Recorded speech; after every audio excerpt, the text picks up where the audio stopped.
రేపు శ్రీరామనవమి కాబట్టి సోను వాళ్ళ స్కూల్లో ఇలా ట్రెడిషనల్ అటైర్ వేసి సింగిల్ జడేసి పంపించమన్నారనమాట. సో శ్రీరామనవమికి వాళ్ళు సెలబ్రేట్ చేశారంట. శ్రీరాముడి పాటలు అవి పాడించి శ్రీరాముడి పాటలకి డ్యాన్స్ కూడా చేపించారంట. మీకు తెలుసా శ్రీరాముడు పుట్టి 1,81,00,000 సంవత్సరాలు అయిందంట. లక్షల సంవత్సరాలు అయినా కానీ మనం రాముడిని దేవుడిలాగా కొలుస్తున్నాం అంటే కారణం అతను ఒక డివైన్ ఫోర్సు, గాడ్ ఇన్కర్నేషనే కాదు, అతను ఒక నార్మల్ మనిషిలాగా మనలాగే బ్రతికి చూపించారు. అలాగే ద మోస్ట్ డిఫికల్ట్ ఛాలెంజెస్ అన్నిటిని కూడా పర్ఫెక్ట్గా మేనేజ్ చేశారు.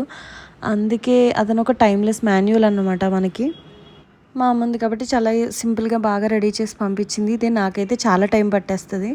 సోను స్కూల్కి వెళ్ళిపోయాక ఒక ఆర్టికల్ చదివాను అన్నమాట. That why lord Rama even stayed silent even Sita was accused అని. నాకు తెలిసి క్వశ్చన్ అందరికీ ఉంటుంది, ఎందుకు రాముడు ఓపెన్గా డిఫెండ్ చేయలేదు సీతమ్మ తల్లిని అని. అదైతే